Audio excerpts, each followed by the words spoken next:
Welcome back. Let's Welcome, go. welcome. I don't know what's going on. I think the title is fucked out again. Oh yeah, still coming up as Mexico City. Bro, I don't know why it keeps doing that. But we are back for episode 50. Yep, the big 5-0. It feels good. Obviously, we are covering Max Holloway taking on Charles Oliveira this Sunday or Saturday night, wherever you are.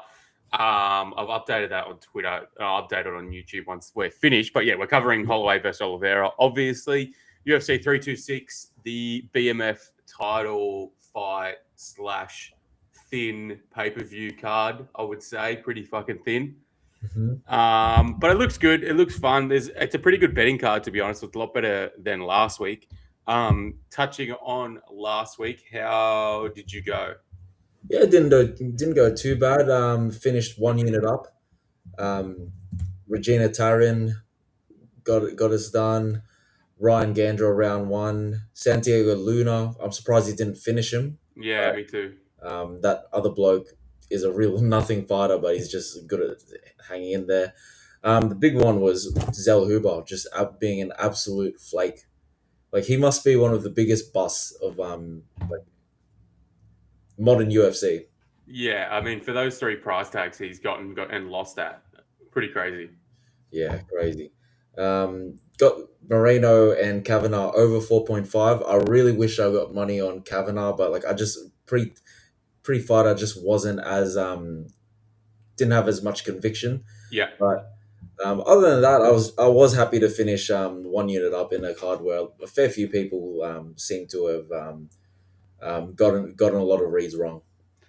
Yeah, I thought it was a pretty tricky card, particularly the prelims. Like the main card probably played out pretty much how I would have expected it to. Like obviously Luna winning, I thought he would have finished. But regardless, he clearly dominated that fight.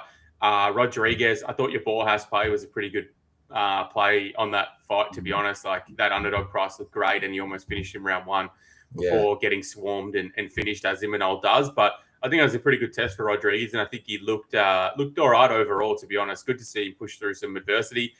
Bunez, I thought you made a very good bet there again, yeah, and one that probably should have won, but I suppose that's the Mexico. That's the thing in Mexico, unfortunately. yeah. That's it. I was happy with those two money lines, despite them both losing. Yeah, 100%. If you took King Green TKO, that's a masterstroke. I didn't take anything on that fight, but to get him by KO like that, pretty impressive. David Martinez, that fight effectively played out how everyone thought it would. Martinez looked very good. 1-2. Cheeto come back 3. Too close, but not close enough. I don't know what you need to do with Cheeto. I think it's done. To be honest, I think he's done. Yeah, yeah. It's about time to just hang it up. Yeah, I mean, you can't continually lose and not look any different at all. You have to adapt in the game, and he has not adapted, unfortunately. And Loney Kavanagh looked great. I mean, 48-47, I do not agree with. I thought he won 4-1 pretty clearly. Yeah, I find it hard to give any credence to any rounds for Moreno, to be honest. He got absolutely dominated, damage. Started with the leg kick and went from there. So, yeah, I thought it was a good card. I didn't do particularly great betting-wise. I think I need to just take a little back step on the violence, which you got that one over me in the main event, which yeah. again I could have seen finished, but I suppose that's the fucking game. Well, But that finish could have happened in that second round where Kavanagh was blitzing him. put it on him for sure. But I was really impressed with Loney. I think that's a great bounce back spot, and I'm glad he did it. I think he was the A side on that fight, so I'm pretty happy for that one. All right, let's get into this card, shall we? Bottom to top, as always. Charles Dilzer is a mouse. Yes, he is. Yes, he is. All right, let's go bottom to top, as always. Kicking off with a fight that I actually think is going to be pretty fucking fun. I think this is a pretty good fight overall. Luke Fernandez taking on Rodolfo Bilardo. Luke Fernandez in on UFC debut after I think it was like 15 seconds on Contender Series. Pretty quick finish. Okay. I think he was like minus 1,400 as well. So the books didn't miss on that one. That's how you deliver when you're a minus 1,400 favorite. Daniel Zahuba, take notes. Luke Fernandez comes into this one minus 225. The comeback on Rodolfo Bilardo is plus 190. Let me get my notes up for this one quickly.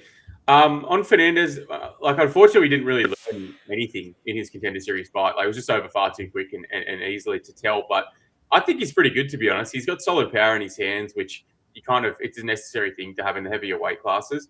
He's also a very good wrestler and grappler. Also, like, he competes regularly in grappling events, and I think this is probably even more important for light heavyweight in the fact that if you can be a good grappler, you have like a step up on probably 85 to 90% of your competition already who can't and are generally, rely on athleticism to the degree. So if you have athleticism and you can wrestle and you can maintain top position, you can go pretty far in this division. I think Jailton Almeida is a great example of that, where he, might not have had as much success at heavyweight. He's come down to light heavyweight a few times, put on that wrestling shoes and look pretty good. And I think that's what Fernandez should look for here. I hope he doesn't fall in love with his hands because I think if he does go punch for punch, it is a bit of a shootout at this weight class. Like every guy has a fair amount of power in their hands, and if they land, they can do damage. That's the nature of having 200-pound guys who throw heavy leather. Generally, one of them is going to get hurt. If he goes in, shoots takedowns, and sets his hands up off that, I think he can have a pretty deep run because he's very athletic as well as having the power in his hands, as being able to grapple. So he looks pretty promising to me. Bilardo is a dog, and he obviously has good traits like being gritty, tough, being able to fight late and stuff like that, fighting through adversity. But I think it's just a worry that Fernandez comes in and blows his load, hurting Bilardo and then looking for the finish before Bilardo works his way back in. But I kind of feel like that's probably his literally only path to victory in this fight. I think Bilardo is far too hittable, and I think Fernandez is good enough to capitalize on Bilardo's defensive lapses. So. Yeah, I give Fernandez probably like 70 to 75% here, and I like under 1.5 rounds. I think he comes in and submits him. Yeah, I agree. Fernandez should be able to handle business. There's just a huge gap in the striking, and I think it could potentially end very early if Fernandez touches his way into the pocket and unloads. Bilardo, he's not defensively tight at all, and I can see him getting hit quite easily and getting knocked out here. Like Jimmy Crute, who is 1/10 the boxer Fernandez is, almost had him out there with punches. Yeah. Can also see Fernandez running across the cage, shooting for the legs and muscling down to the mats. Bilardo is strong and got good takedown defense, but I think while they're fresh, I can see Fernandez just slamming him by just being more explosive and landing hammers on top while Bilardo is trying to work back up. I really like what I see from Luke Fernandez. Like you said, there's always the worry that he's gonna go in there and blow his load in round one and kind of get tired because Bilardo's good at hanging in there and being durable. I still don't understand why he took the easy way out against Paul Craig. Yeah. That's so against what he does normally. That's just not his style at all. Yeah, that was just bizarre. I did watch that back. It was like the ghost of Cody Brundage fucking got into him that night. Yeah. But then his next fight, he was taking clean shots from Navajo Sterling and kind of just weathering through that. I think Luke Fernandez should be able to get a finish here. I know Bilardo is typically durable, but there's just such a big gap in the striking, and I see it being over and done with early. Yeah, I do you see this going to the ground? Yeah, I do. I think I'm going to be surprised if it doesn't hit the mat at some point, whether it's him hurting him and dropping him and following up or literally engaging in the wrestling or anything. I kind of feel like this has to find its way to ground. So the fact that I know Fernandez hasn't won by submission in his pro MMA career, but he does a lot of grappling events and he has won by sub in those. So I do think he has a pretty functional submission game. So the fact that I can see numbers like plus 1,100, plus 1,400 on his submission line, I get it. He should hurt him on the feet and he should knock him out. But I definitely think this hits the ground at some point. And I like the look of that price, to be honest. I'm happy to find out at that price. Love it. So I think that's one of the bigger props of the card for me that I'll be all over. Sorry, I'm just updating this YouTube title anyway. I'll come back to that after. All right. So in agreement on that one, let's keep it moving up the card to men's featherweight. Yeah, this one must be a featherweight. Zhang Li taking on Gaston Bolaños. Prices we have Jungyong Lee minus 305, minus 300, somewhere there. The comeback on Gaston Bolaños plus 250, 255. How do you see this one taking place? Yeah, so Bolaños is going up in weight here, and Jung Yong Lee, he seems like a guy that should be a bit higher. Seems like he's diminishing himself trying to make weight at this division. He's getting a lot of love this week, Jung Yong Lee, like both from bettors confidently parlaying him and from the bookies.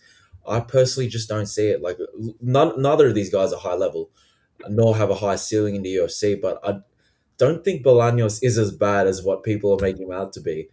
I think he's just had some very unfavorable matchups.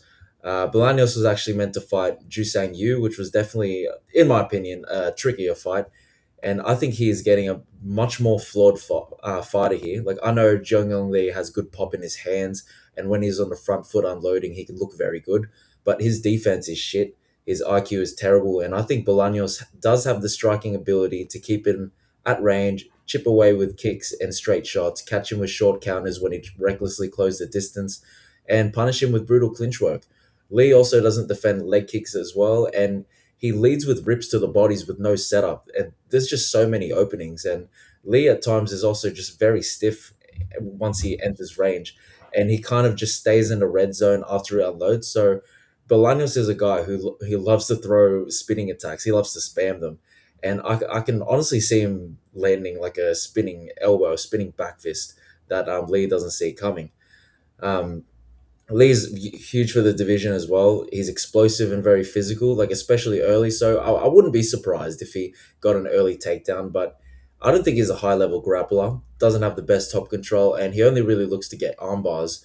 I know Bolaños gets flack for his grappling. He's been subbed a few times, and Quang Lee had his fight way in his last fight, but Bolaños at least showed get up game in round one against Quang Lee, and I know Cortavius Romeos is not like a good level competition, but I think what I saw from Bolaños there gives me at least a little bit of confidence that he can sort of hold his own against Lee, though I do worry about the physicality. Like Bolaños is moving up to featherweight, as I said, which I think is a good move for him. Like I do think his power and speed will translate well. Like he may be at a size and height disadvantage, but in return he's got speed on his side, which complements his style. Jong Young Lee, I've always felt is a guy cutting too much weight to make featherweight. He has a lot of muscle mass, and I do think he's depleting himself, which explains why he does slow down as fights get extended. So at this price, I think like I'm not. I wouldn't be happy playing Lee at minus 200, minus 300. Like this guy, Jong Young Lee for minus 300, the guy that Harder Emil just blitzed with winging hooks and got knocked out. I honestly think Bolaños can land like a spinning attack, spinning back fist, while like Lee is just unloading with one of his shots to the body. So I did put a half unit on Bolaños at plus 240. There, I was gonna play just a straight KO line, but also think he could maybe like come in here with like a very surprising game plan, like being sharp through 15 minutes and just outclassing Lee. So yeah, I'm on the Bolaños side here. Yeah, interesting. I'm on the other side for this one, so we're going at it earlier. I'll start with Bolaños. I obviously he's a primary Muay Thai striker. He's got a good kicking output, but I really don't think his style is like that conducive to success. Given he's like it's his primary skill set, but I don't think he's a dominant striker. Like I don't think he's that good in the striking, and it's literally his strong suit. He typically fights close and can have the power advantage in fights, but yeah, he struggle with grappling and he can be clipped on the feet also because I think he's a little slow. He's not particularly reactive. Like he's an orthodox striker. He's not super fast or powerful, but I guess he's relatively technical. He's good enough to hurt lower level strikers, but I don't think he's good enough to compete with good strikers. Like a good example is Marcus McGee, who KO'd him late in that fight. If you let him kick at range, he will be decent, but I think if you get in close, he can struggle. On to Jong Yong Lee. Yeah, as you mentioned, big frame for the division, fairly athletic style of build. I think, to be honest with you, a lot of these South Korean guys seem pretty fucking similar to me. Like, and racial aside, Just joking about that, but like him, Ju Sang Yu, Sting, all those guys, they kind of seem to be very similar guys to me, where like they look flashy in their striking, but they're not particularly technical or technically savvy. Like defensively, they can be hurt on the feet. Like they all kind of, but they're all pretty athletic. They're pretty good athletes. Like they all kind of remind me of similar fighters. He's an orthodox fighter also. I think he's got pretty good boxing. I like his hooks and rips to the body when he's in close. He's actually pretty good defensively, which is funny given the way he got finished by Harder Emil. Like he actually does have a pretty good boxing show, and he does keep his head relatively safe. But it looks like he just loves to engage in firefights, and he does have a lot of fun fights viewing wise. I don't think takedown defense is going to be an issue here, but I think it is an issue in his game overall. He just won't have to worry about it here. I think the loss to Santos is aging fine, to be honest. I think that's probably aging better than anything Bolaños has ever done in the UFC, to be honest with you. He struggled with takedowns, and he slowed down later in the fight. But, man, he put some hurting on Santos in round 1 and 2. I really don't like when he gets his back up against the fence. It's where he tends to get hurt the most, and it's exactly what Harder Emil did. He came in, pushed him back early, had him against the fence, unloaded, and just swarmed him. I think this is a fun striking fight overall. To be honest with you, I think Lee has a pretty big advantage in the boxing particularly, and Gaston is the better kicker. Like I said, typically if Gaston can get closed in on, he gets hurt. And I think Jong Yong Lee can hurt him there. He's bigger, he's more durable, but he can be dragged into a war and he can lose composure, which is, again, another trait we see from these South Korean guys. I think he's the better striker in a striking fight, so I kind of have to have him here. I get what you mean, like minus 300 on this guy is pretty absurd. But I like 102.5 at minus 120. I think he can knock Gaston out in the first couple of rounds. I think that's probably his most likely path to victory. And in a striking fight, I think Jong Yong Lee can be swarmed and hurt too. So I think it covers a little bit from both sides. I think if Bolaños wins, it's probably like a decision maybe where he hurts him and sort of has bigger moments. But I tend to think that's a low percentage outcome. I like Lee here. I don't think Bolaños is that good, to be honest. Yeah, no, I don't think he's that good either. But I really don't think Jong Yong Lee is that good. Yeah, it'll be interesting to see what he looks like because he has I think Jong Yong Lee has a lot of good traits. To be honest, like his frame for that division is pretty absurd. Yeah, it will be short notice for him too. Yeah, that's a good point. It is on short notice. We'll see what Gaston looks like up at featherweight. I think 5'7" up at featherweight will be interesting, but yeah, you can never know until you see it. Yeah, I think I got a pretty accurate prediction that's actually going to come true for this fight. What do you call him? Jong Yong Lee hurts him badly with a left hook, rushes him, runs into a spinning elbow. Yeah, I mean, I could see it absolutely. I could absolutely see it. You still remember that Ju Sang Yu versus it was Santos that knocked him out, right? Yeah, crazy, just crazy. The South Korean guys. Anyway, on opposite sides there, but I like it. All right, up to another men's light heavyweight bout. We've got Rafael Tobias making his UFC debut, coming against Diar Nergazay, who, to be honest, looked pretty good on Contender Series and then has shit the bed in his 2 UFC performances so far. Prices, we have Rafael Tobias minus 200. The comeback on Diar Nergazay plus 170. Ryan, does Tobias look good in his UFC debut, or does Diar Nergazay break the streak? Look, with Tobias, if you just watch his highlight reels alone, you can spot like several flaws in his game. That's gonna get him in real trouble when he goes up against like pretty well-rounded guys in the division. Like he kind of he's sort of like all offense and no defense. He's got tall man defense, as you'd say, carries his hands low and chin high. I think here he should be able to show out against Nergazay, who's proven to be a bit of a busted prospect. Like he was undefeated coming into Contender Series, Eagle FC champ, lost his debut to a layup in Brenson Ribeiro, who tapped him out, and then he got tapped out again in his next fight against Uran Sadobidi. I can't even say the guy's name. Uran. Yeah, I do think Tobias should get this done. Like he's very good at landing a shot that stuns opponents and then crowding them until they crumble. And so far, what we've seen from Nergazay is that he can be caught as he's blitzing in. He can get caught from distance with his hands down, and when he's getting backed up, he drops his hands and lifts his chin, which is how both Ribeiro and Sadie Baldia have like dropped him. And once he gets hurt, I think I see Tobias like following him to the ground and then maybe attacking a choke, which is probably the most likely thing. But I see him also getting a ground and pound too. Like I think if you were to play this fight and you're confident in the Tobias side, I wouldn't parlay his money line. Like he is a very flawed fighter who I think will get chinned in the UFC with the way he unloads in the pocket and gets caught so easily. I would take the ITD line. I see that ITD line at -120. I think that's fine. Um, not to overindulge in that line, however, but yeah, like I think Nergazay's Kazakh style of striking, like bouncy footwork, it looks good, and it's safe to say, like he definitely looks like he was on the gear pre UFC, and then when he joined the UFC, like he's gotten a little bit chubbier, a little bit, and then that tick that he has is just Yeah. unbearable to What the watch. hell is with Kazakh fighters having fucking ticks? I know who's that other fella with the tick? Demir had one. Magulov. Yeah. What his one was, but this guy was His was a blink like this. oh, the blink. Well, this guy's like the face touch or something. Yeah, he like fucking rubs his eye like that. Yeah. It's But weird.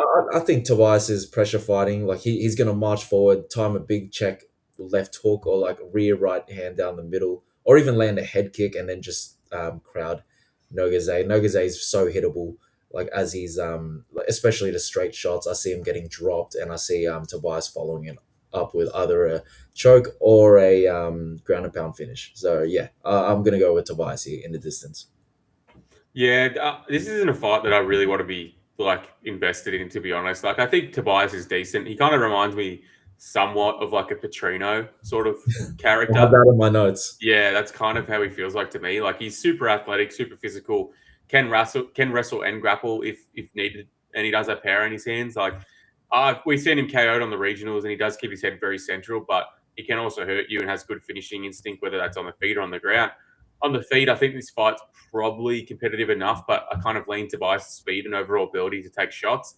I also think he has a few paths to victory, but I kind of think DR is due for an overperformance, to be honest, because I kind of think he looked okay to me initially on Contender Series, but I don't know, maybe his confidence is busted now, and it's hard to know what your read is on him overall. I think like I think Sadabaldiev and Ribeiro would probably both give Tobias issues at points as well if they fought. So I kind of find it hard to really judge like those performances. I don't know, it's tricky. I think Tobias should win, but the fight feels pretty icky for me. Like I don't think there's a whole lot of separation either way. So yeah, I think Tobias should win, but I'm pretty happy just to pass and find out a bit more information, I think. Yeah, for sure. All right, up the card to still in the early prelims, Sue Muderji taking on Jesus Aguilar at flyweight. Prices, we got Sue Muderji -240 to come back on Jesus Aguilar +205. I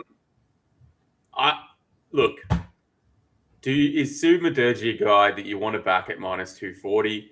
Probably not. Probably not. He's not that good, to be honest. Yeah, he's an okay striker, but I think his finishing is kind of on the lower end. But I don't know. This kind of feels like Sue's fight to lose. He's got a massive size and reach and length striking advantage, and he's a primary striker. He does have good footwork. I think Jesus is just going to find it really hard to track down Sue for a majority of this fight. And to be honest, I think Jesus has a sub-win chance only, and that's a guillotine. And yeah, Sue is bad on the mat. I think he clearly has grappling deficiency, but I don't know. I think the frame advantage can negate most of that. And given Jesus really doesn't have that good of a wrestling base, it seems like it's a minor outcome. I think the most likely outcome here is Sue outboxes him over 15 minutes. Jesus really struggles to get in range and get his hands and get close to Sue. I think if he does, he probably threatens that guillotine and probably looks pretty dangerous. But I find that just a low percentage outcome, to be honest. So I think Sue is the side. Do I want to back him at -240? God, no. I really don't think he's that good. So it's a pass for me again. But yeah, what do you think on this one? Yeah, that's my exact thoughts.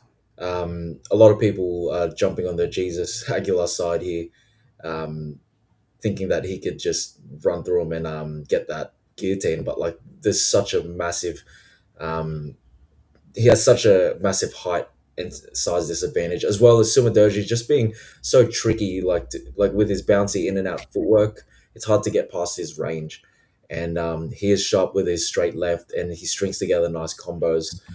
And yeah, Aguilar, his striking is very technically poor. Wings, wild punches. He's very hittable, especially at range. But I guess he's very scrappy and his good cardio and ability to push the pace. And yeah, his tenacity might be a problem if Sumadoji is just on the back foot, trying to like kind of waiting for his like spots. But like, I do think Sumadoji should be able to win a clean decision here. Um, like you said, he's not someone you really want to back at these numbers. Um, if anything, the I think Aguilar like finish only is like the only bet you could really make in this fight. Yeah, I find it. It's just a hard one to find much value for. Like even Aguilar by submission is plus 300 area somewhere around there. It's like not that big of an advantage for just taking Jesus's money line, to be honest. So yeah, I don't know. It feels like a pretty gross fight, to be honest. Yeah, and like you look at Sumadoji's last fight against Kevin Borjas, he was just on the back foot there, and that's a fight where he thrives. Like he thrives against guys who are just trying to strike with him, get on the inside. That's the kind of fight he's comfy with. But against pressure strikers that add in takedowns and the threat of grappling to the mix, I think he can be put off his game.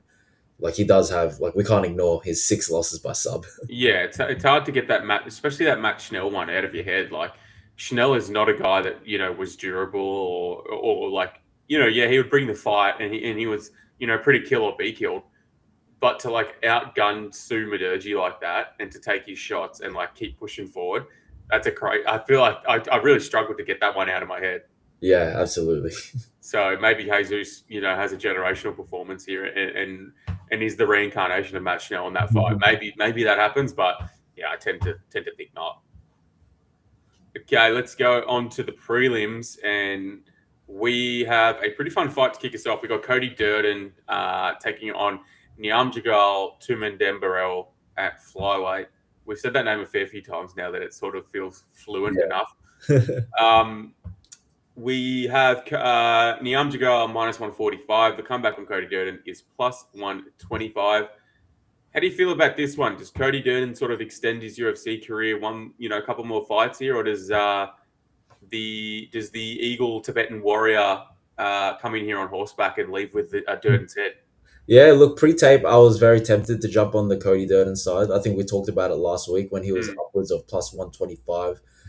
This matchup is several steps down in competition against a road to the UFC guy who has a loss to Carlos Hernandez. So just of that alone, I was mindlessly going to bet Durden. But after tape, I ended up landing on the Tumen Demirel side. He's not particularly good, but he's going to pose a lot of danger that I find it hard to imagine Durden can avoid a lot of the danger he's going to be put in. Now, Tumen Demirel, he's 0-1 in the UFC, lost that fight against Carlos Hernandez, but in the road to the UFC, he's 3-0, coming off a round one Anaconda choke win in his last fight. This guy's an aggressive and wild fighter who lacks technicality in pretty much all aspects of the games. Like he starts his fights fast and pressures from the get-go, throws heavy overhands as he crashes to the pocket. And once opponents are against the fence, he either shoots, grab a clinch, throwing knees and uppercuts, or he tees off with wild swings. He does tend to overswing and fade as fights gets extended, but he does push through, but his movements are clearly labored and his already sloppy style does become sloppy. And Cody Durden, he's 1-5 in his last 6 on a 3-fight losing skid. It hurts to see because I do like this guy. Um, he's gritty, pushes a hard pace, and if he doesn't get caught and finish, he's proven to maintain a hard work rate through 15.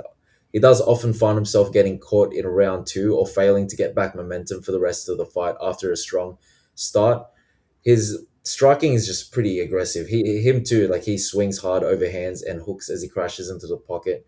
He's got a good takedown game, shoots a nice single leg, and he has a very active top game. He's grinding the clinch, and what I really like about him is a sprawl. He has a very great sprawl. Immediately attacks a front choke and will use that to get on top. The thing is, like nowadays, he is pretty low in durability. Um, there is paths for Durden to get a victory here. Like there's definitely no doubt in that. But I think Niam Jagal is gonna have like there's gonna be so many threats that he's gonna pose. I know his nickname is Art of Knockout, and he only has like one or two knockouts. Yeah. But he does have heavy hands. Like when you see this guy unloading, like it is clear he has a lot of power. But he's more of a submission guy, and the thing with Durden is he's always willing to test his chin, even though he knows there's an off button that's getting easier and easier to press by the fight. Um, as for Diniam Jaga, like he has shown pretty good durability. He's 7 years younger with less mileage, and if they're both exchanging recklessly, I tend to think Durden will be the one getting hurt in those exchanges.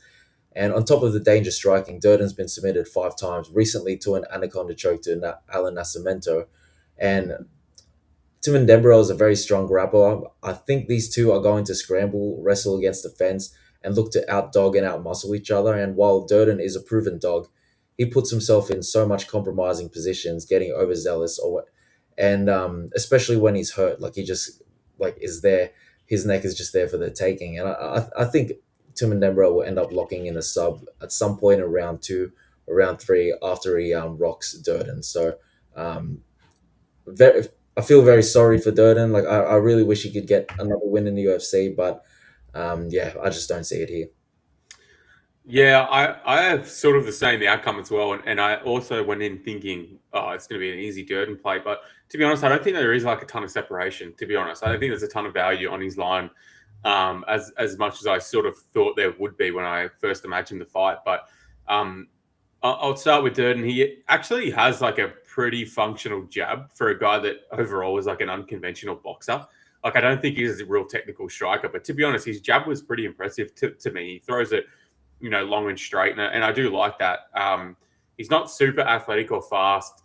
He clearly isn't, that gifted there, and he can be beaten to the punch at times. But when he does go first, he is a much more successful type of fighter than when he is backed up. So I think forward pressure is going to be the key for him here. He does attack all three levels relatively well, like jabs to the head, the cross to the body, leg kicks. He does manage to rack up damage across the board. I was pretty confident in the last fight that Nascimento would beat him fairly well. And to be honest, Durden kind of put it on him that entire fight. Like before that finishing sequence, he was dominating that fight. It went for about 10 minutes to 2 rounds, just under 2 rounds, and Durden looked like he dominated literally all of it except for the last 20 seconds where he got hit with that step in elbow, which was clean as fuck. Like, and from Nascimento, who's not that good of a striker, to make that read and to throw that elbow, pretty impressive stuff. But I think you can make an argument that he probably should have been hindsight favorite versus both guys in his last 2 fights. I think you can really make that argument. And I think they're far better than Niam Jagal is at this point. So it's a bit of a confusing one. Like, he is super gritty. He's always in fights. Although he tends to look good and then, end up getting clubbed and subbed far too much. I do think his durability has declined and now, he's on the way out. So I think if you like a clean fight, you're probably going to have nightmares with Durden. The issue is I kind of think the Armjagal thrives in dirty fights, to be honest. So I think I do think it's a tricky one for him because he is a guy that, can strike, but is not the best striker. This is the Armjagal. But is good on the mat as well. So I think he can mix it in and be competitive on the feet with Durden enough. And while I do think Durden's probably more functional, like off the back of that jab, he just puts himself in position where he can get clipped. And it's not something you need to do when you're getting to the tail end of your career. And Niam Jagal is a guy that I think could take a lot more damage at this point. So I think if this turns into like a gritty back and forth style of fight, it's hard not to favor Niam Jagal, to be honest. And that sounds crazy because like the quality of competition is literally not even close. Like, you're talking about a guy that's coming off the back of fighting Alan Nascimento, who's arguably a top 10 guy, to be honest with you. Then you've got Josh Van Champion. Who was it? There was another one before that. Let me just quickly open it up.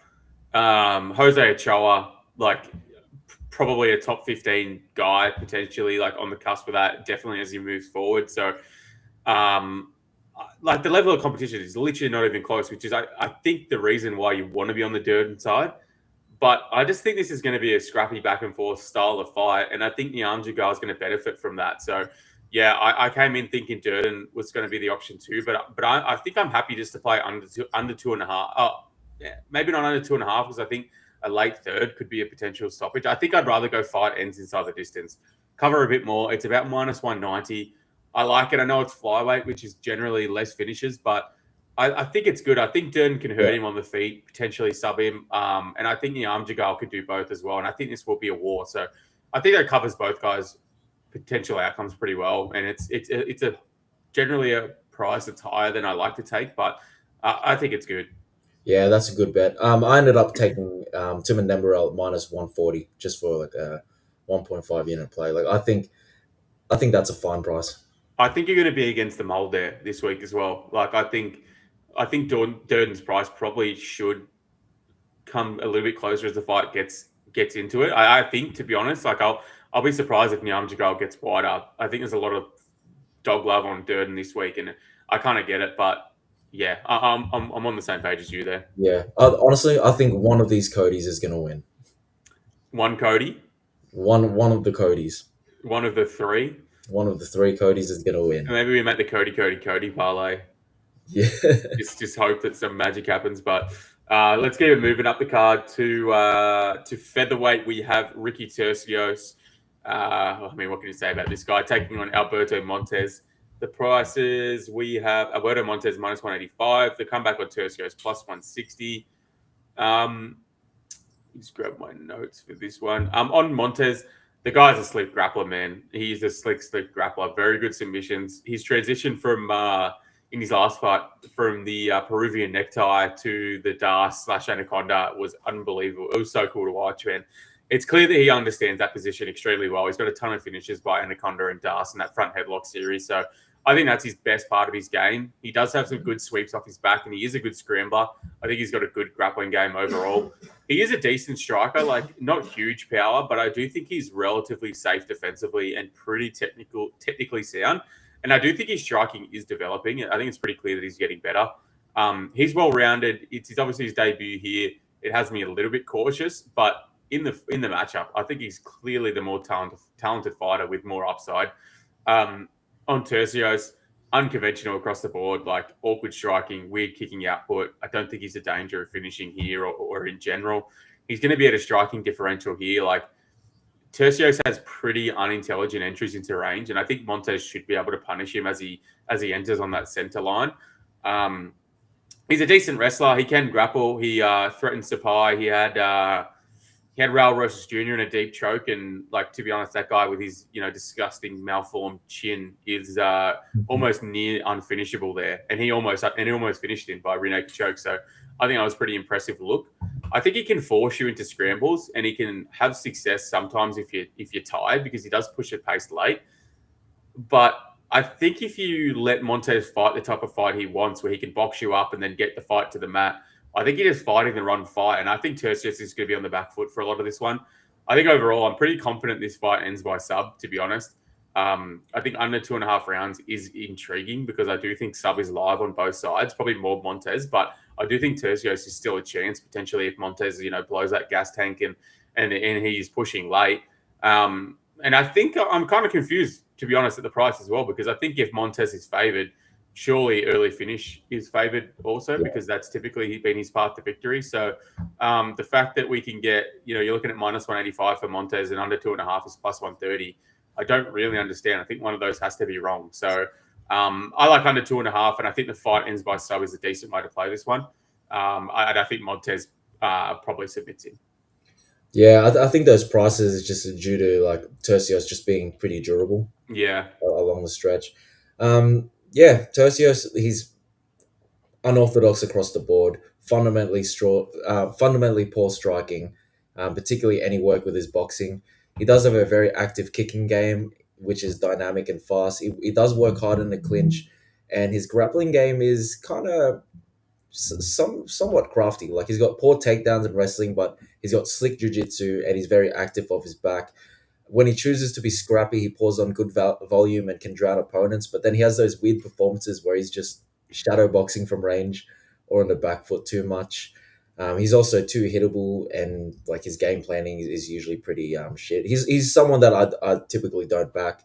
Alberto Montes, he won Contender Series 2 years ago, I believe. So he hasn't fought in 2 years.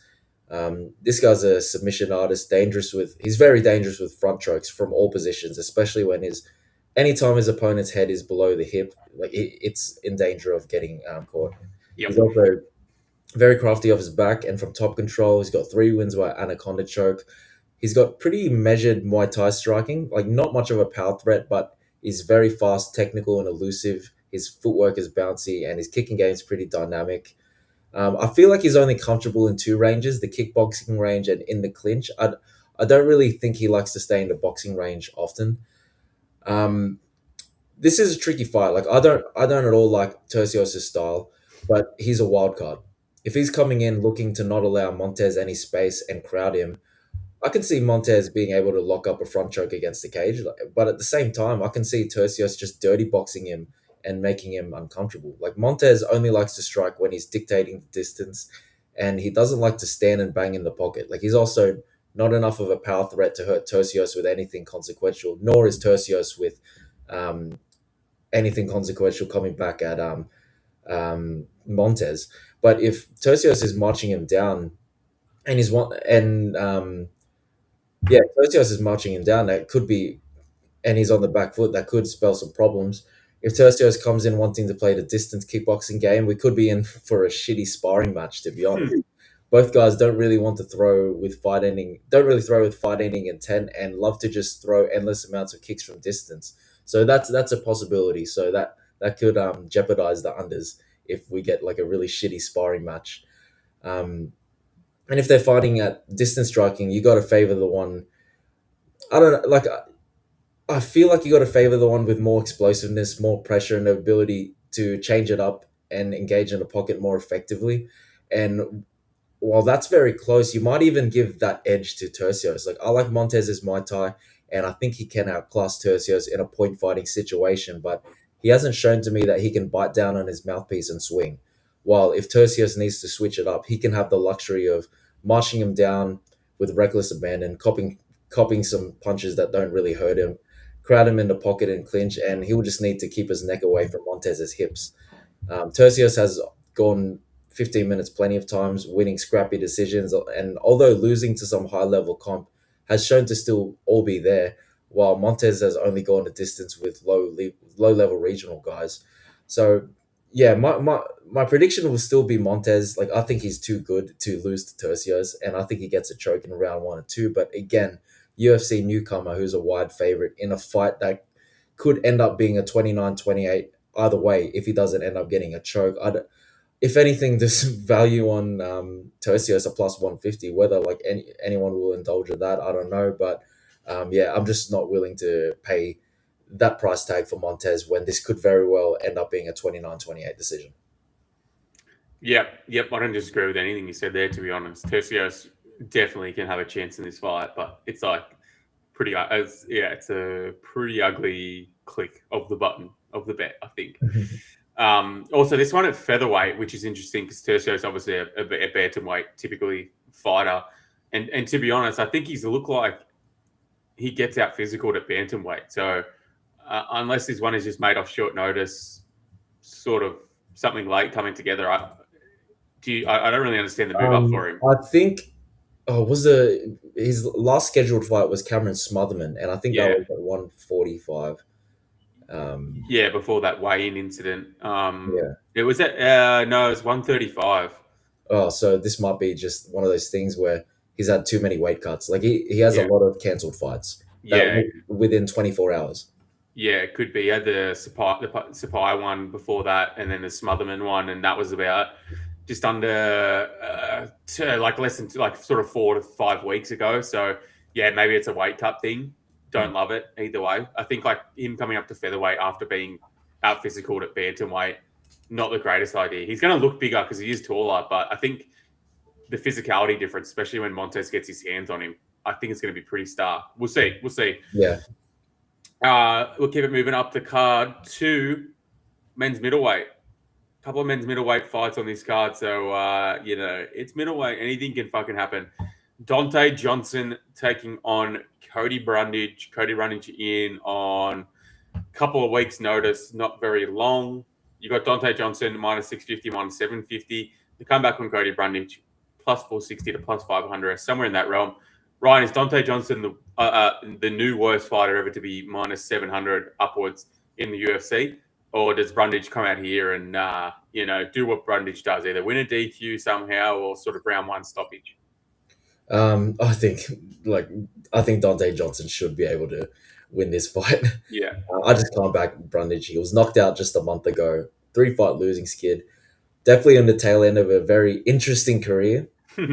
Obviously, he's still going to be a danger in round one, and even shown to not be a corpse anymore in round two of recent days. Like he's still throwing, but he's got a finisher in Dante Johnson in front of him, who I know I'm going to fade this guy one day. It's going to be glorious. He's far from a finished product, and he's shown me enough in his arsenal that he should be able to get Brundage out of there. I think he gets him round one or round two TKO, but I'm going to fade this guy. Yeah, it's probably not one we need to spend a whole lot of time on. Like, Johnson is that ex-football player, MMA convert to a T, to be honest with you. He has that athletic ability that, can get you through the door in MMA, but you need to see the skill, continue to develop alongside of that. Hopefully we do see it. He's a ball of muscle type. Like, he likes to move forward and really be explosive in everything. Yeah, he's at a salty level of competition, and typically he's winning early, but, take it with a grain of salt. I think he did look okay versus Dumas in the second round, obviously. But Dumas is he was a ragdoll, and he did have wrestling success early in round one, which, Brundage could replicate. Brundage is a guy that, kept it somewhat close and competitive with Bo Nickel, and, he's been in there with better guys. But I think Brundage will have wrestling success if he wants it early, but you just never know what to expect with this guy. So I don't know, man. I think if Johnson wants to go and does, I tend to think he finishes him. Like, he's just faster. He's got more power. I think if it goes punch for punch, I think we know who's going to come out on top on that one. Like, it is interesting because Brundage is pretty good in round one. Like, he'll throw with a lot of intent, and he is pretty fast, and, it is overhand sort of stuff. But, like, I don't know, Dante Johnson kind of reminds me of like a Trayshawn Gore, like, kind of guy. Like, not punch for punch with their style, but Trayshawn Gore, pretty athletic, pretty physical, decent striker. I think those things are very on par with what Dante Johnson brings to the table. And Trayshawn Gore got, slept by Cody Brundage. So, yeah, I think it's a possibility that he, potentially gets finished round one, but I think it's the only possibility for Brundage. Whereas I think Johnson finishes him second round, finishes him first round, TKO, sub, decision, TKO round 3. I think he wins in way more ways. So, yeah, it's Dante Johnson's the pick, but maybe he's worse than Francis Marshall. Maybe he might be the new worst fighter to ever be minus 700. I don't know. We will find out. But, yeah, he should win this fight. Alrighty, up the card to Cody Garbrandt, no love, taking on Xiao Long in that bantamweight. I mean, just a fall from grace. This is what we're seeing from Cody Garbrandt these days, taking on blokes like Xiao Long. What does the world come to? We got Xiao Long minus 160. The comeback from Cody Garbrandt plus 140. I don't know, man. I don't know how to feel about this fight. I get it. Cody's washed. He's completely washed. He is beyond washed. I get it. You can't tell me he's not the better striker in this fight. Maybe not the better, but I think he has more speed. I think he is probably less durable for sure. But I think he should be able to beat Long Xiao to the punch. And we've seen that when Cody Garbrandt gets these step down in competition, I think fair to say, like, he does perform okay, but is he the guy that you want to back right now in his career? No, I think Xiao Long, probably has more upside, but I don't think he's that good, to be honest. I really don't think Xiao Long is that good. Like, you and I have had some fights in and out where we've, kind of looked to back Xiao Long or, wanted to be involved somewhat. I think it was we faded him with Quang Li. I think we were on the same page there. Yeah, we faded him with Quang Li. And we backed him against... ran through him. But then I took him to beat Su Young Yu. Yeah. And I thought he won that fight. But yeah, I think I might have done the same. If not, I was on him against Chang Ho Lee. It was, and I think that was on the UFC Macau card, I think. Oh yeah. It was one of those two. Anyways, I haven't really got a good read on this guy, and like I think he is, the typical sort of Chinese prospect where like he's okay everywhere. He's pretty durable, can take shots, like pretty explosive. But I mean, if this is in their prime, I think Cody Garbrandt smokes him, and I don't even think it's particularly close. The issue is he's not in his prime. He's a head case. Look, he could have some wrestling success. He could have some boxing success. I think all I can say in this fight is it's dog or pass. I think it's very dog or pass. The question is, do you got the sack to sack up and say, yep, Garbrandt plus 140, plus 160, whatever I said it was, plus 140. Is that enough for you to get involved? It's probably not enough for me to get involved, to be honest. I think it's just going to be a pass. Yeah. Like Long Zhao, he's mostly just a cardio machine. Like very wild, unorthodox, thrives in a scrappy fight, applies pretty good pressure, and his style, he bounces in and out of range, bobbing and weaving almost aimlessly, and picking his spots to lunge in. There's just so many holes in his game. Keeps his hands low, stands upright with his chin high, and doesn't move his head in exchanges. He does have solid grappling, sprawls well, and though he can be taken down, he has a good reversal game and get up game. I just think if Cody has at least 60% of his capabilities for 10 minutes of this fight, I think he can win it. Like it might not even get there because Long Zhao leaps into range recklessly. His shots are too wide and so defensively irresponsible.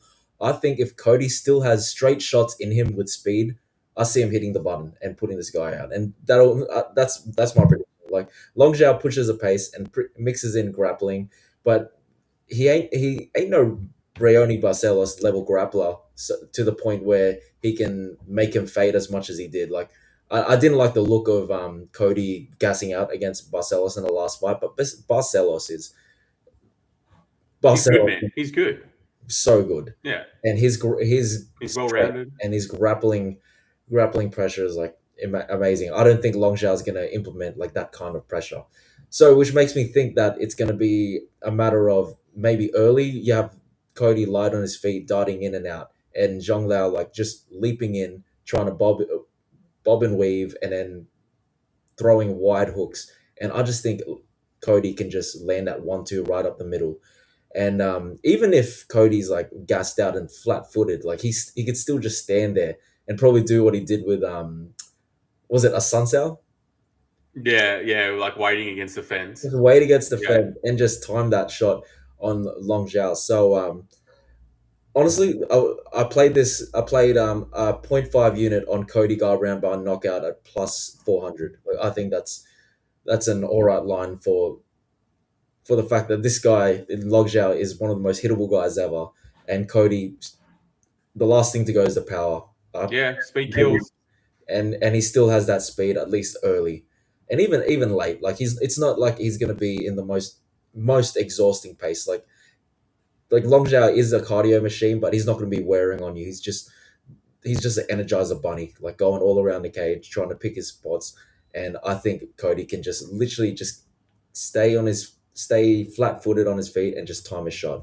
So I do worry obviously if Long Zhao lands because Cody's chin is dust, and he might get lured into like a really stupid like war like he did with Pedro Munoz. But it's dog or pass, like you said.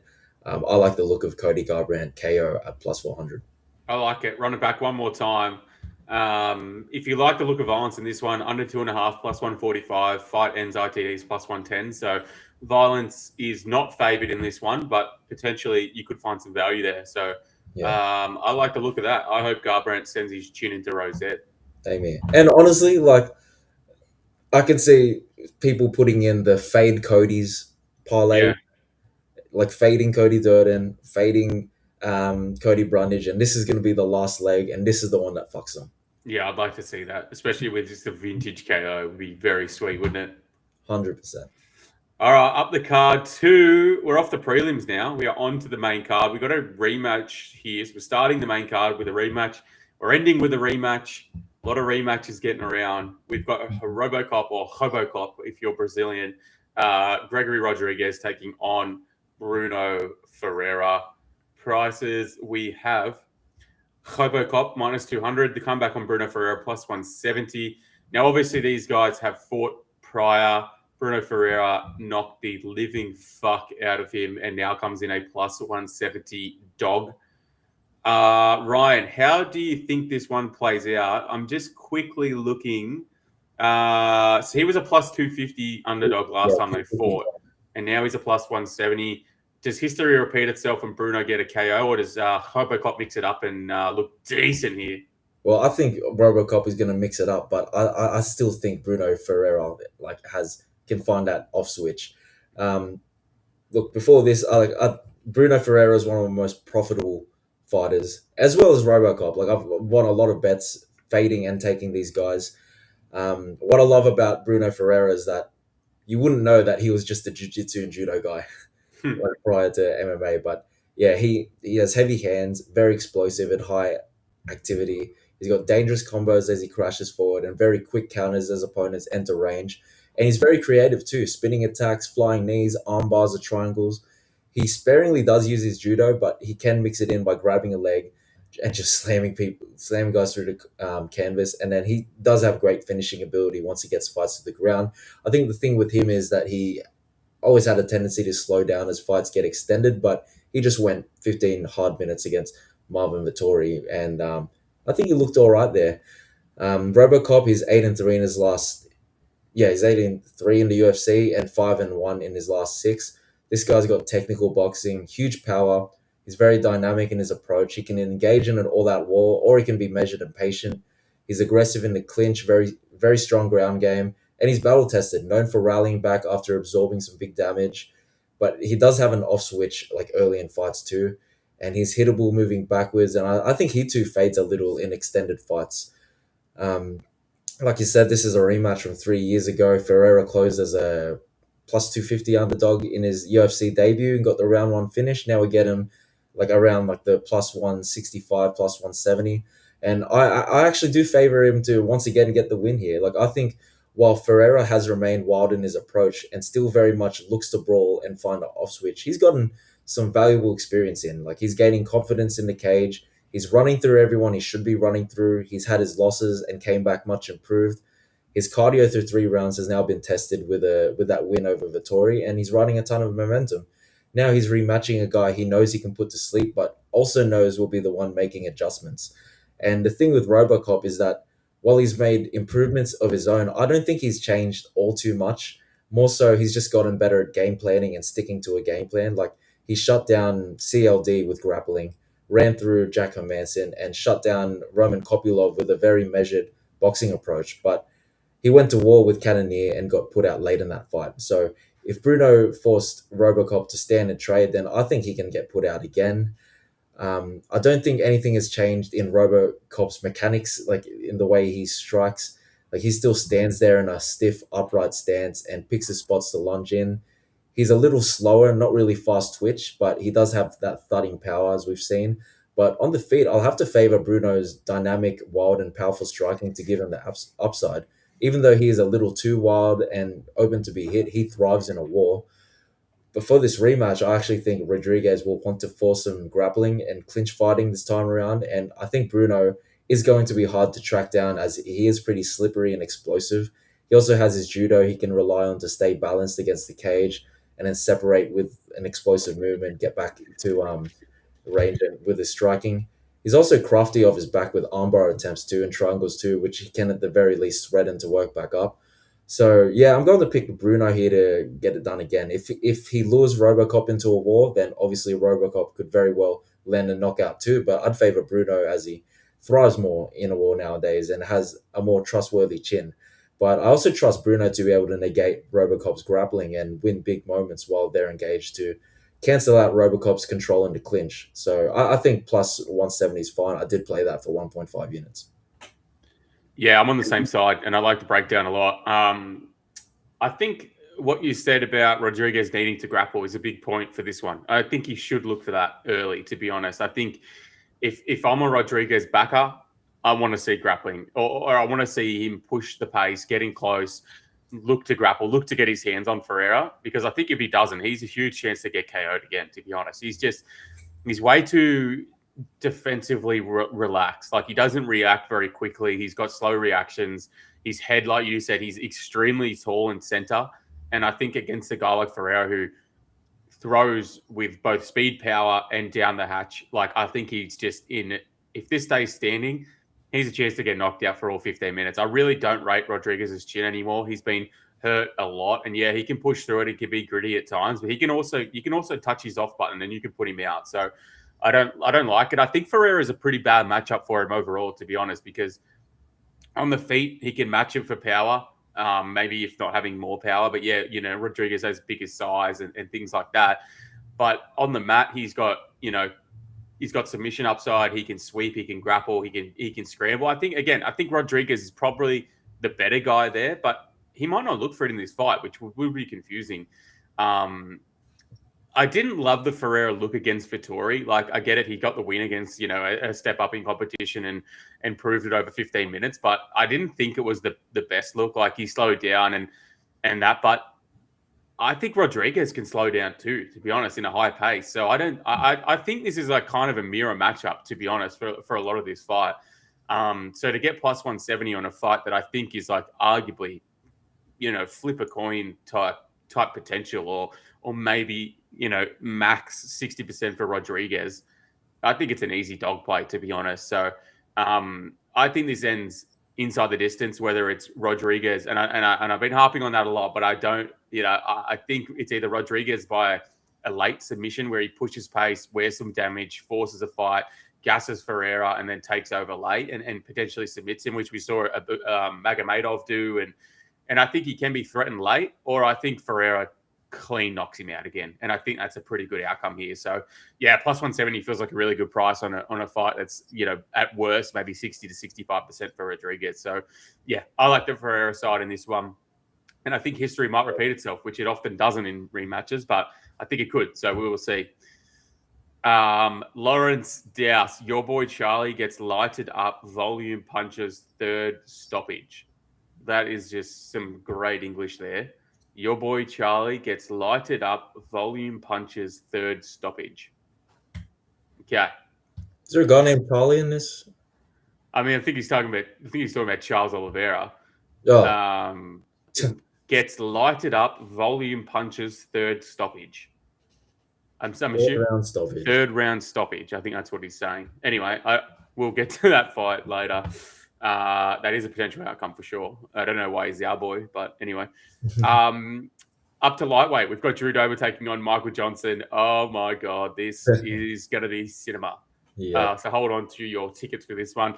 MJ comes in minus 120 favorite. The comeback on Drew Dober plus 100, plus 105. So, this is effectively a coin flip fight. And to be honest, that feels right. That feels completely right. Like, this is going to be a striking match where both guys are going to get hit and look to hit. I think Johnson has a lot of upside early to look really good. But to be honest, I feel like this has, typical Dober / typical Johnson loss written all over it, where Johnson comes out, his hand speed looks really good. He lands on Drew Dober. He probably hurts Drew Dober. Like, Dober, it's clear to say he's taken a step back in his last few fights. Like, I think he's on the downtrend. I don't think he'd look great against Prepolek. His durability is waning, which is, the thing that got him to the dance, and it's faltering. It's faltering. I think he's on his last legs in his career, but MJ's been on the last legs in his career for so long as well. So yeah, I think this is a striking fight, and that's where both guys will want it. Johnson early should land on Dober. I honestly, I see this. This is how the fight plays out for me. Johnson comes out round one, hurts Dober. Dober makes it to the corner, comes out round two, looks a little bit shaky, but starts to pick it up. And I think he lands a big shot on Johnson, walks through some damage, lands a big shot, and puts him out. Honestly, I think that's what happens. It's the typical Johnson sort of loss situation, and it's the typical Dober fight. And maybe Drew Dober's too far past it, but I don't know, man. I think the way he performs against black people is generally pretty impressive. We've got Xiao killed as our new guy to carry the flag. So if Drew Dober goes down here, it is what it is. But yeah, I tend to think, I think it's a close fight, and the odds make complete sense. I don't have any plays on this fight. I just tend to think Drew Dober finishes him in round 2 and round 3. I think he absorbs the damage and somehow comes out on the other side. How do you see this one playing out? Yeah, I'm on the Michael Johnson side here. I think he'll be the one to break this, to get it done for the brothers. Yeah. Look, there's Michael Johnson, maybe 3 years older, a bit more mileage, and has had his fair share of ups and downs. But in the cage, you can tell that by both of their records. But I think he just shows a bit more life in his fighting career than Dober, like, which is weird to say. And yeah, there's an argument that both guys are washed, but at least MJ still has a pep in his step, carries the same lightning fast hand speed and knockout power, still looks the same in his movement, very much has maintained his athleticism. And yeah, it could end up being one of those Johnson fights where he's having an amazing performance and gets knocked out. But I think his performance against Zellhuber, though, like that age is not really that fight is not aging the best because Zellhuber just got knocked out by Bobby Green. But in that fight, he looked very mature and veteran like, which is something I like to see from a veteran. Like he's known for starting fights hot and then having a defensive lapse or just falling apart, and he stayed the course in that fight against a young guy with dangerous weapons. Um, Dober, on the other hand, is looking worse and worse by the fight, and I don't think there's anything veteran like about him other than his durability. Like he comes in with the same game plan and looks to land the same weapons. And the one thing he's always relied on, which is his chin, is now not even really something he can rely on. Really, like I think that chin can get cracked. Dober faced two southpaws in his last two fights, Carl Prepolik and Manuel Torres. He was obliterated by Torres' straight left, and he was hit a ton by Propolic. And Propolic is probably 1/10 the hand speed and footwork of Michael Johnson. And Propolic was also very compromised by Dober's leg kicks in that. So I found it unimpressive that Dober still absorbed a lot of clean shots from that guy. And Dober very much slowed down big time in the fight. It had to. I forgot if it was him that did the, like, was it a nut shot or an eye poke, but like that definitely helped him get his breath back to find a finishing sequence in that third round. Obviously, yeah, the one thing I worry about Johnson is that on the cusp of winning, he finds a way to lose, Mhm. and it's the opposite with Dober. Like he's losing a fight the entire way, then just somehow finds a way to win. Um, I cut off. No, you're good. Um, Obviously, as well, with the whole race storyline Mhm. with Dober, it would fit the script that Dober gets demolished in the first two rounds and then finds a round three finish. But I am confident for some reason that MJ can take the victory here. I think he has lightning fast speed in his hands, and I think he's going to hit Dober with a fast left hook in the pocket in the first round that he just doesn't see coming, that sleeps him. So yeah, I played Michael Johnson at -125 for 1.5 units.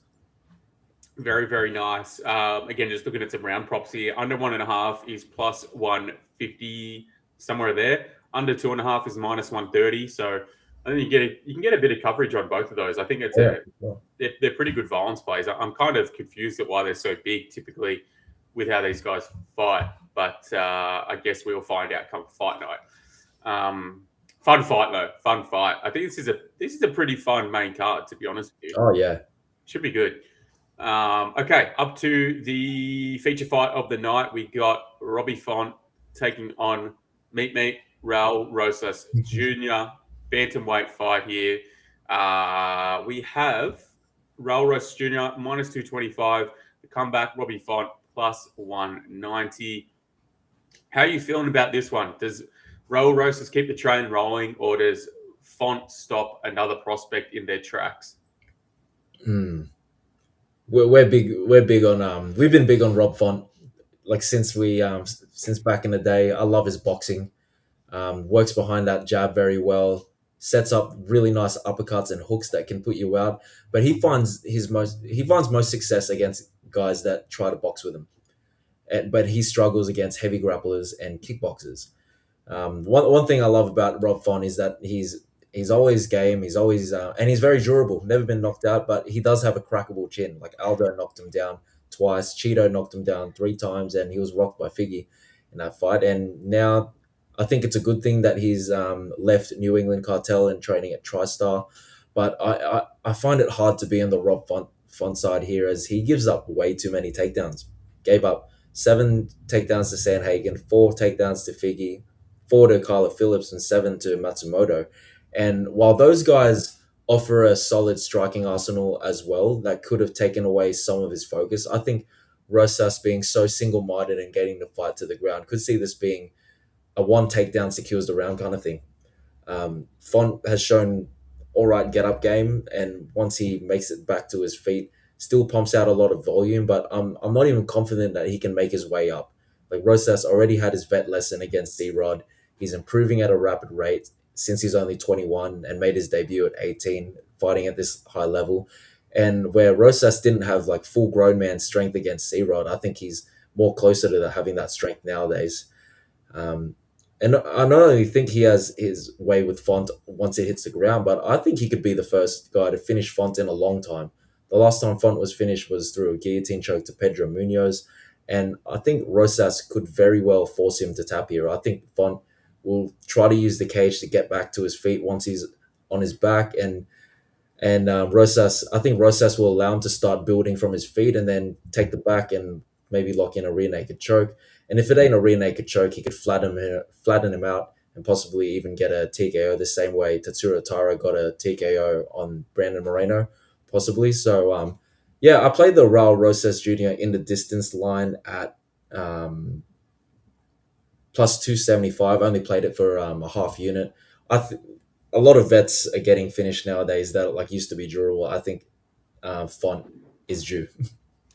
I actually agree, to be honest, and I'm on the same play. I think I don't know about you, but I was kind of intrigued pre-tape on Font because it does seem like a pretty good dog shot, and maybe it'll prove that way. But I agree with what you said about facing grappling skill sets. He just doesn't look as in tune as when you stand on the feet with him. That's where he's going to have success. Sandhagen dominated him in the wrestling. Figgy was able to out wrestle him. David Martinez obviously touched him up on the feet, but I don't know. Like the ones he's had win against, Matsumoto, Phillips, obviously want to stand with him. Raul Rosas isn't going to want to borrow that. And look, I think Raul Rosas as a prospect is interesting. Like he's obviously still young, 21. But this is a step up in competition. Like you're talking going from Vince Morales to Rob Font. I think it is a clear step up in competition. The issue is, I just don't think he's going to be able to deal with the grappling of Rosas. And I get it, Rosas slows down. He might not be a finished prospect. He's not a great striker, but I don't think Rob Font's going to be able to stop these takedowns from Raul. And when Raul gets the fight to the ground, I think he's just a far better grappler. Like Font isn't what Tercios was able to do with so much success against Raul, same as Christian Rodrigues. They were able to scramble. They were able to, look for their own submission entries. They were able to, battle back and forth on the ground. I don't think Font's got that in his game. Like maybe he's got a couple of tricky submissions, but I don't know. I can't really see him out scrambling Raul Rosas. And I think, like you said, if Raul Rosas gets to the back, I think he's a massive chance of finishing here, to be honest with you. He's got a really good back game. His backpack is tight. Like we've seen it on Tercios. Tercios had him in one. He reversed it. He got him one, and then he finished him. So I agree. I think when this fight gets to the ground, I think Raul Rosas is going to look that favorite price tag. The issue is like if he gets extended, if he can't get takedowns, etc., that's obviously a worry. But I tend to think he does. And like you said, if he gets him down once, I think it's like at least 3 or 4 minutes, if not the whole round, of him on his back. So, yeah, I agree. I came in looking for this one thinking, yeah, this is going to be an easy Rob Font play. But stylistically, it's a horror show for him. And I'm a guy that really likes to fade Raul Rosas or look for the fade. And I love Rob Font, but this is not the spot for it, in my opinion. I agree. I think Raul Rosas might submit him by rear naked choke. So I hate to see it. Love Robbie Font, but yeah, I think this is a tough one stylistically for him. Yeah, nice. Alrighty, up the card to the co-main event of the evening. We've got Caio Borralho taking on RDR Reinier de Ritter up at middleweight. Prices, we are dealing with a minus 250 on Caio Borralho. The comeback on RDR plus 210. I'm going to be honest. I think this is a pretty easy dog shot. I think this is a very easy dog shot. I'm just going to be straight up and honest with you. I'm with you. I get it. Caio's good. He's very good. He's well-rounded. He can fight late. He can strike pretty well. He's a good wrestler. He's a good grappler. I just don't think he separates really particularly well, to be honest. And I think like in a dogfight like RDR is going to bring, I think RDR is the side. Like, he's going to push forward. I get it. He's more hittable than Caio, but I also think he has more power. I think he's got more range of submissions wherever that, may be on the ground. He's a massive frame. And I actually do put a bit of, like, I know fighters come out with these excuses after fights and you never know what to think of them. I tend to think he was compromised in that last fight against Brendan Allen. And I think that alone has caused like a huge overcorrection on his price tag here. If he just competes against Brendan Allen, loses the decision, he's probably minus 140, plus 140 worst, I reckon. Plus 150 maybe. We're getting him over plus 200 against Caio Borralho, who I sort of tend to think doesn't finish RDR in this fight. And I get it. Like, in the striking, maybe he looks good and he looks like the better side. Does he look minus 250 against RDR? I really don't think so. I don't know how he looks minus 250 unless he comes out here and finishes him with strikes in round one. Maybe it happens. RDR can be hittable, but I don't think it does. And I think RDR is going to, I actually think he's going to be the one pushing forward, pushing pace, looking to get in the clinch, land those knees, sap the tank of Borralho.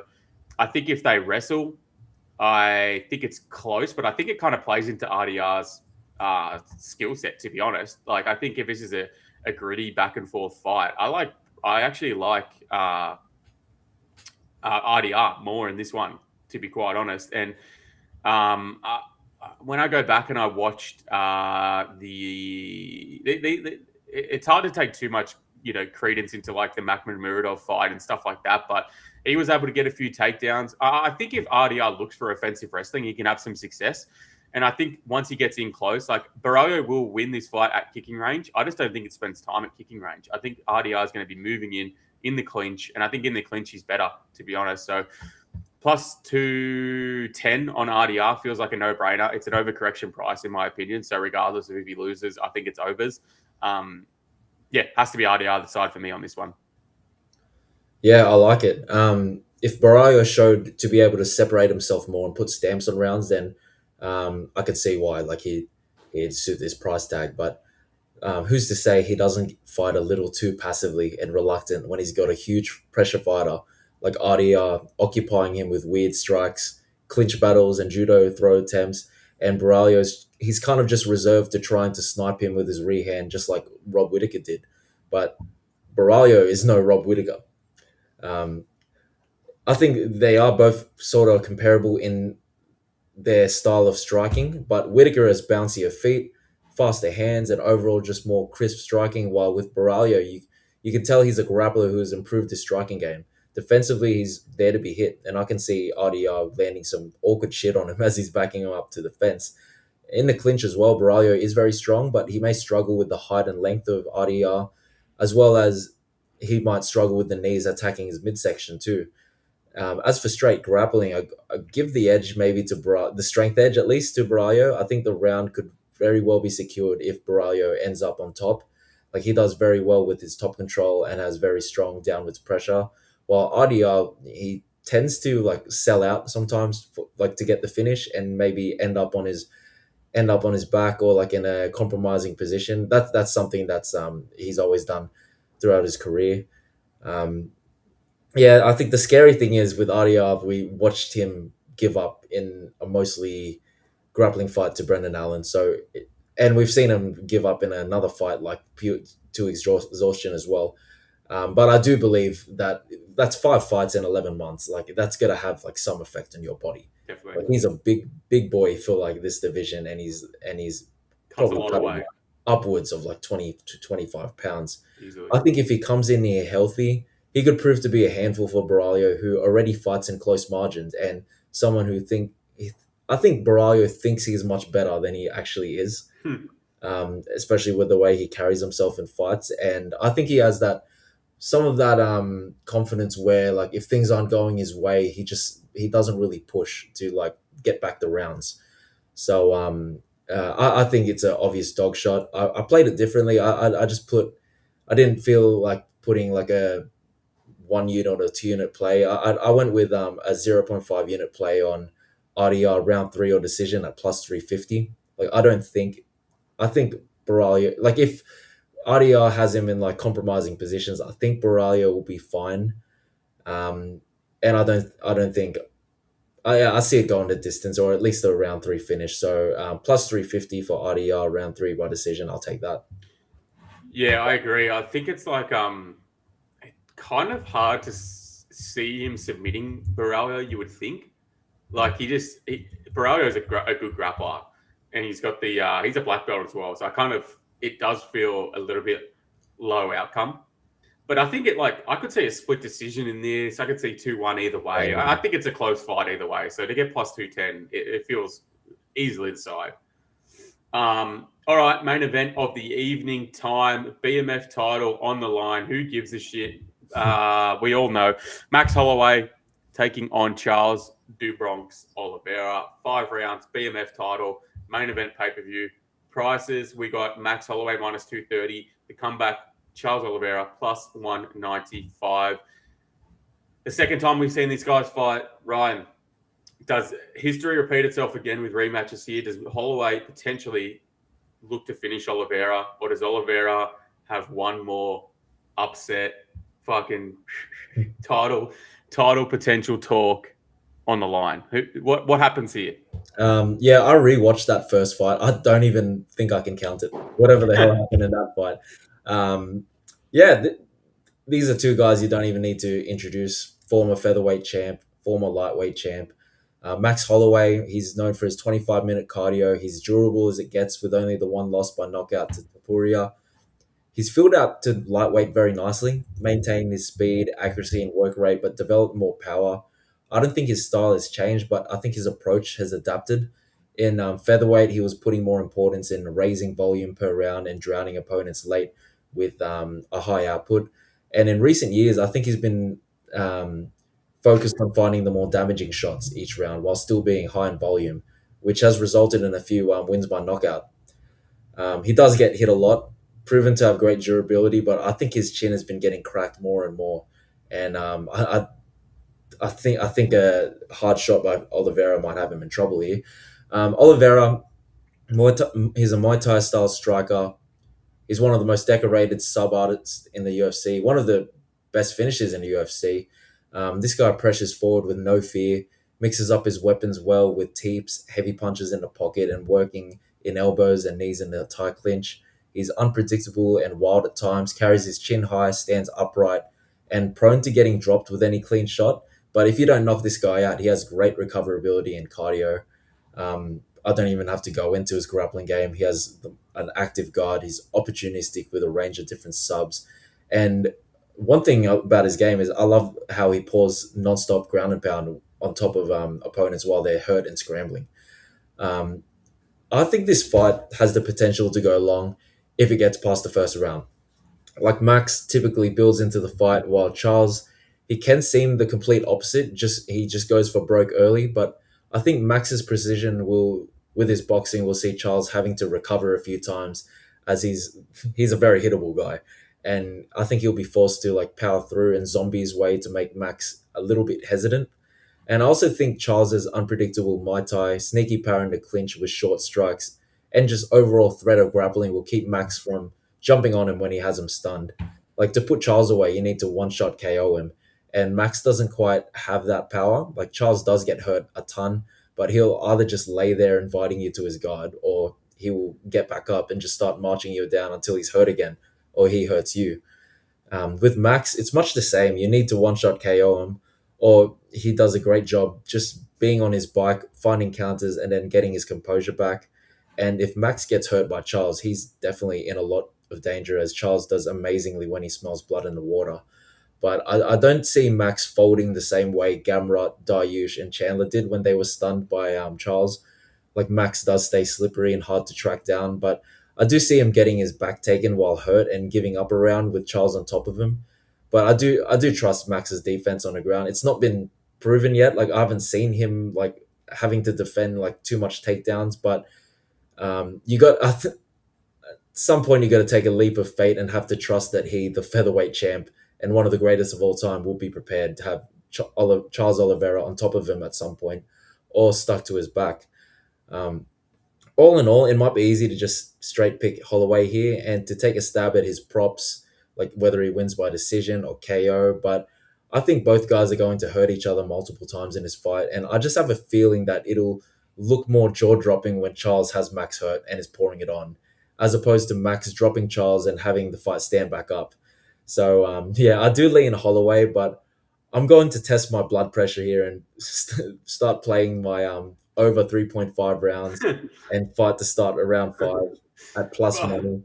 And I actually got a stupid bet on Charles Oliveira by decision at plus 1600. Just a little sprinkle.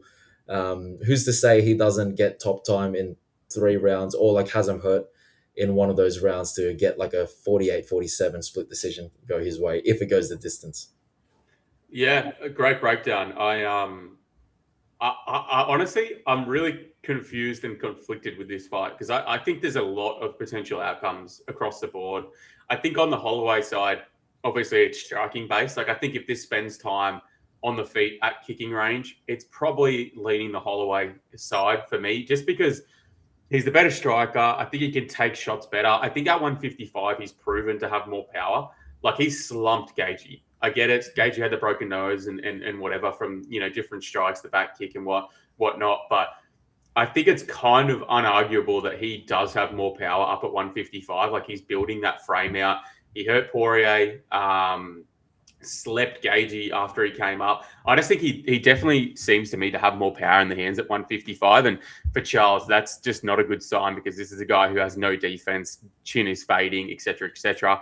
But on the other side of that, I think Holloway's durability is definitely deflating as well. To be honest with you, like obviously the Topuria knockout is the big one that comes to mind, but like he got dropped in the Poirier fight most recently. He got hurt a little bit in that one.